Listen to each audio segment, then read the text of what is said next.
Now, Reverend Paul Johnson will speak to us, What About God? Reverend Johnson. Thank you, Beth. You know, there is a good deal of evil in the world that has nothing to do with human freedom or human free will.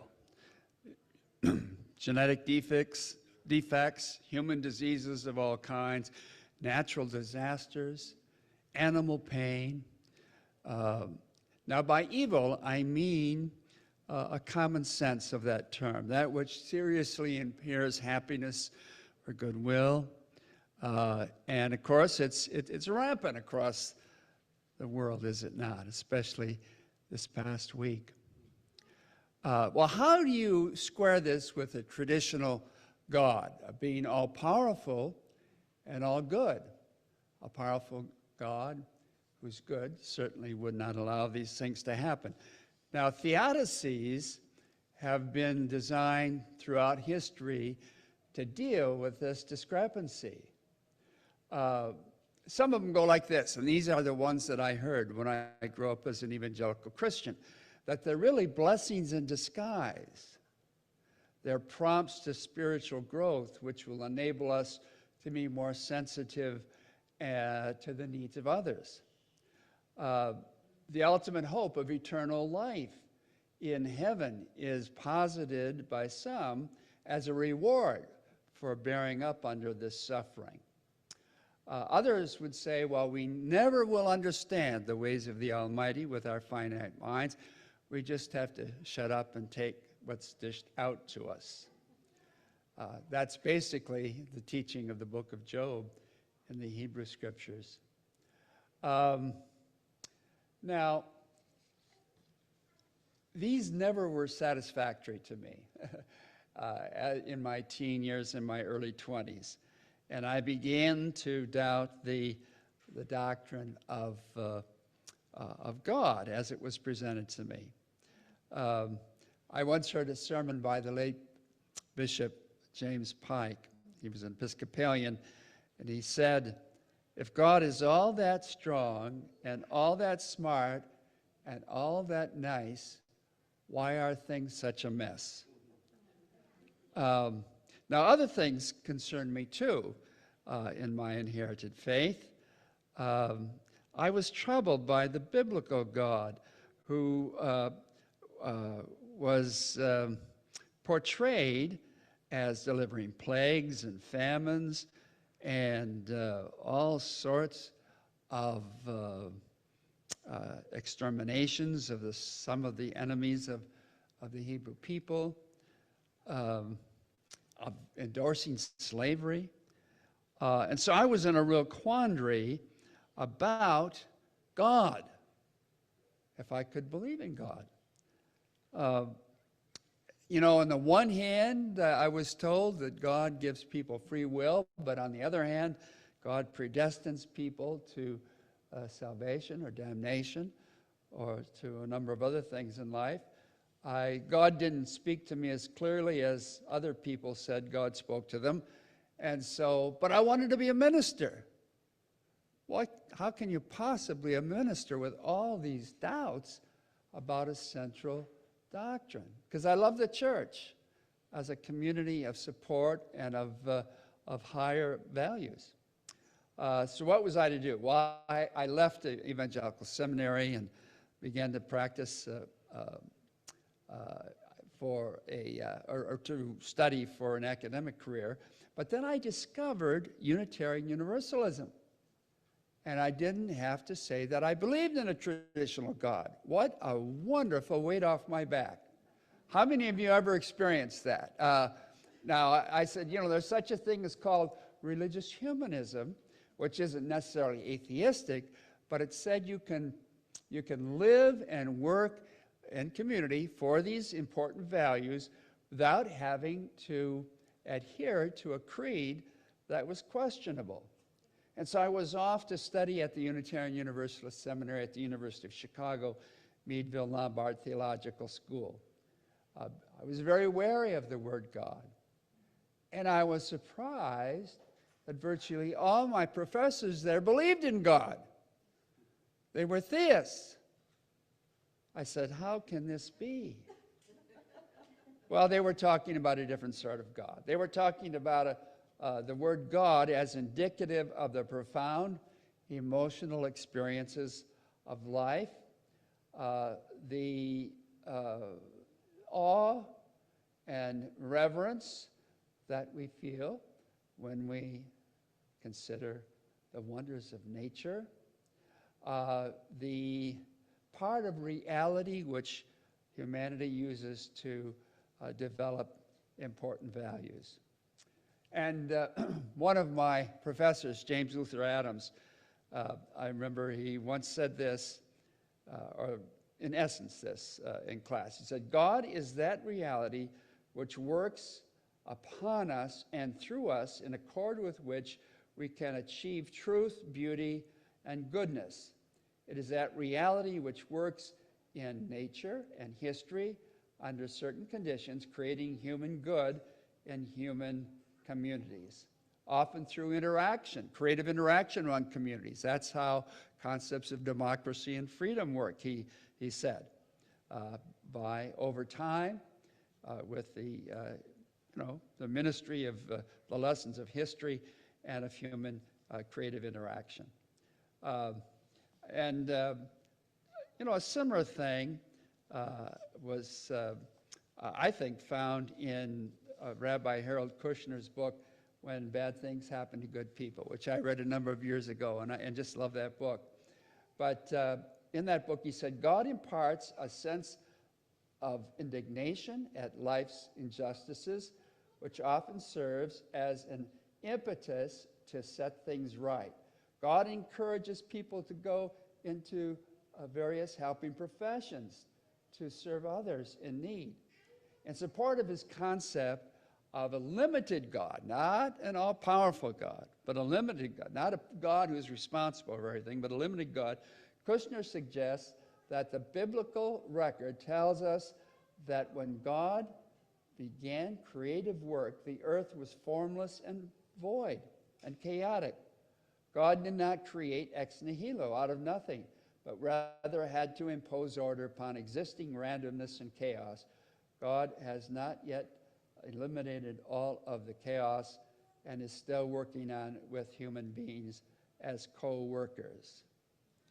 I particularly like what he said about God's encouragement to people to get into the helping professions, to serve others in need, and that appealed to me. Now, among other theologians, other than some other liberal theologians like Paul Tillich, who my professor James Luther Adams was an expert on, he drew on the thought of Henry Nelson Wyman, who espoused what he called naturalistic theism, claiming there is a universal process going on in the world which we must cooperate with in order to be saved from the greatest evils and transformed to the greatest goods. I think you could use maybe human health as an example of this. Good health expresses itself in the existence of our bodies, our biological organism. We cannot create good health apart from our bodies, right? Our biological activities create the health. All our activities can do is meet the demands of the organic creativity within us by eating the right food, by, in terms of quantities and qualities, by breathing correctly, by exercising properly, by resting adequately. Yet all of this doing does not create good health.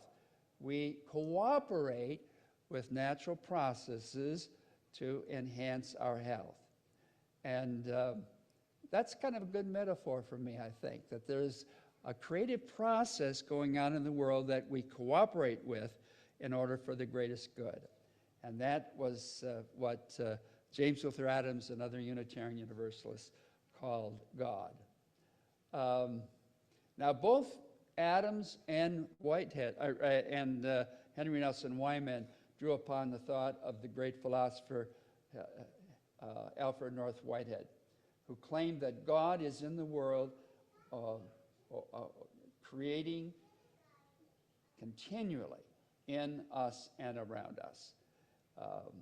And he said, God is a lure in the nature of things to greater intensity and greater harmony or beauty.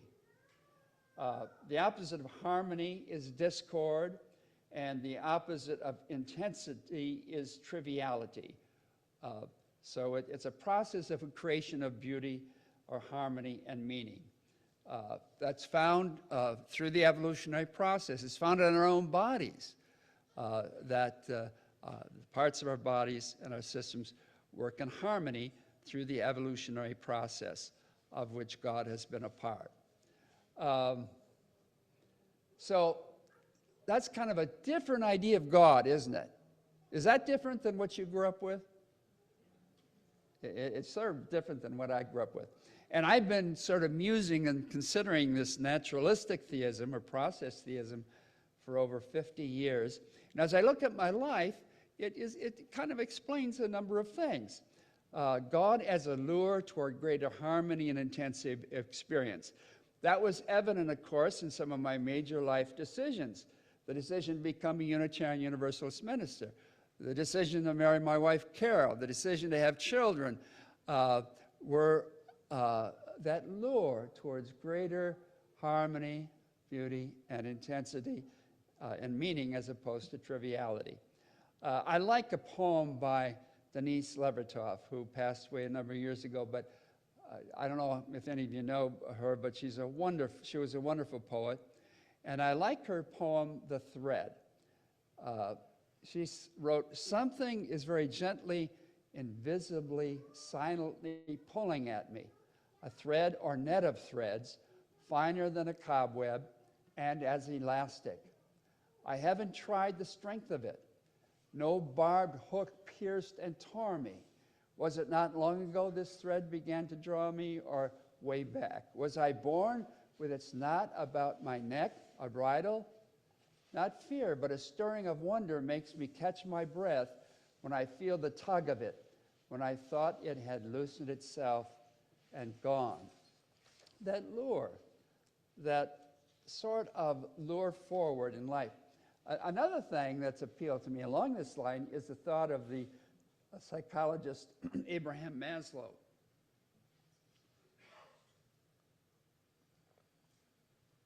In 1943, he came out with his paper, A Theory of Human Motivation, in which he claimed that there are stages in life, not necessarily in lockstep, but that we're drawn through in common, ordinary life, in progression. We're lured, you might say, to this progression. First of all, to meet needs of basic physiology, of food and shelter and water. And when these are met, of course, safety needs for health and personal security and emotional security.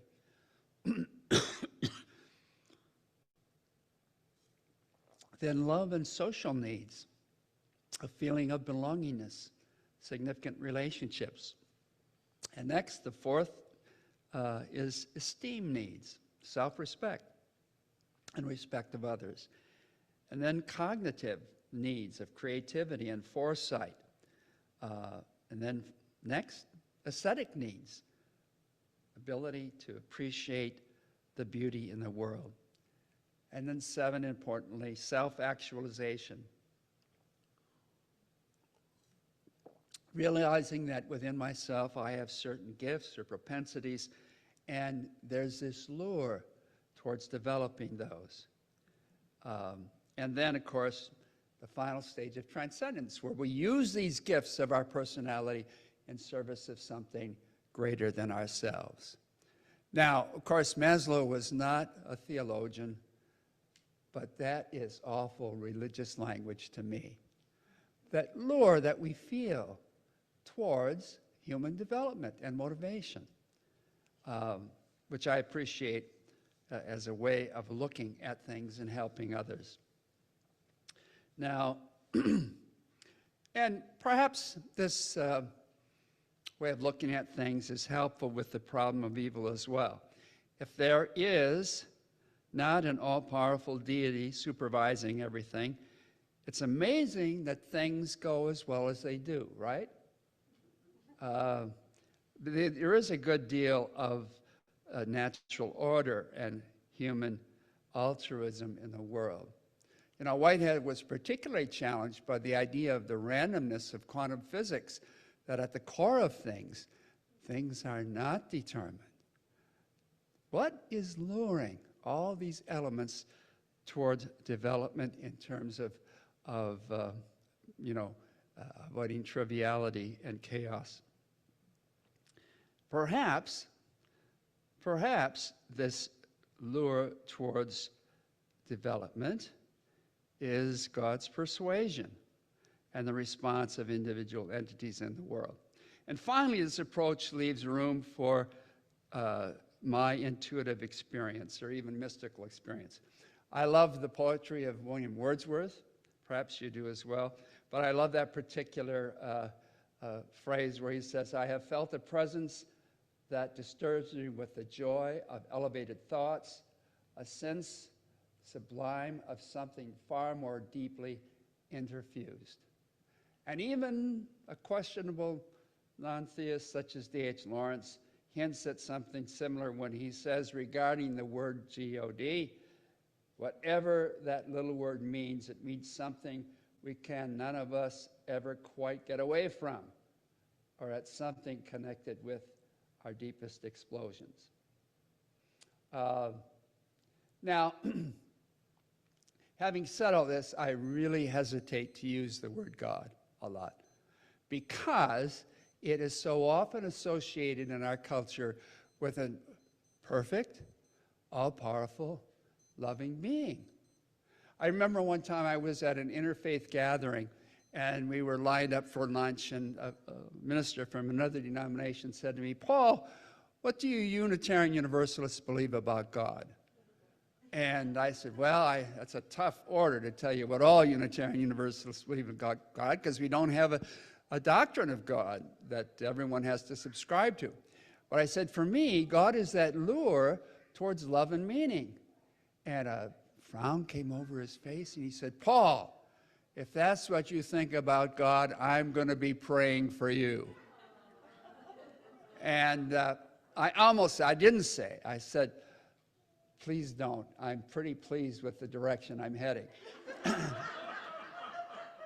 But I didn't say that because I wanted to respect his point of view. And I respect your point of view today if it's different from mine.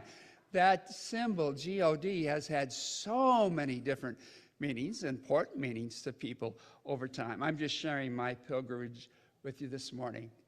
And, sometimes I say, oh, it's so wonderful to be a religious humanist because I don't have all of these struggles of kind to relate all the ambiguities of the world to God. And other times I said, well, there's something to that symbol that reflects my experience of life, that lure that I've experienced. And who knows? I someday may come to use the word God with the same sense of abandonment and ease that my late colleague in the ministry, Reverend Kit Howell, mentioned. I heard him once give a series of lectures on God and theology. And he wrote, God is in all striving, all suffering, all limitations. There is no situation in which God is not present in struggling for growth, for evolution, for life, for more. God is in the earth, struggling to balance itself after an earthquake. God is in our hearts, healing from loss. God is in our striving for peace. God is in the eyes of the abandoned and the dying. God is in that struggle for life and wholeness. God is in their passion to live. God is not that which controls all things, nor is God that which is in all things. No, God is that which is nor is God that which is all things. No, God is that which is in all things. You know, and my hope for our congregation is not that we all have one viewpoint theologically about God, and certainly my business as a minister is not to promulgate belief or disbelief in a particular conception of God. You know, I'm much taken with the Buddha towards his end of his life when he said he had never centered attention upon the existence of God or the gods or upon immortality, because that was not the core issue of religion, which to him was the issue of suffering. And I would fill this out a bit by suggesting that my ultimate commitment is not only to alleviate suffering, but it's to enable an abundant and joyful life for ourselves and others. To enable an abundant and joyful life for ourselves and others. And realize that deep within us is this spirit of creativity and possibility, which some call God, some don't call God, some call it the human spirit, but that it's there, and that we have the ability to go above some of the limitations that we place upon ourselves. There's that creative impulse within us. And I want to close with a wonderful phrase from a woman I met a number of years ago at Chautauqua, the Center for Religion and the Arts, Mary Jean Irian. She was a lay theologian. Her husband was a seminary professor, probably still is. But this is what she said, which I just love this. Sometimes it is easy to affirm life, and then I want to go someplace with other people and sing out that I am here in this world. I want to see the affirmation acted, danced, painted, hear it played and sung. Sometimes life is hard to affirm, and when the blows of circumstance descend on me, I want to go someplace with other people and be reminded by the arts and the acts of a community that affirmation is a fact larger than my private sorrow or trouble, that exists in spite of me at the moment, and that if I just hang on, I will come here and praise life again, or if not I, then others will. I love and I need to praise the creativity, personal, social, universal, that saves us, praise the knowledge that frees us, and praise the love that operates among us. So may it be. So may it be.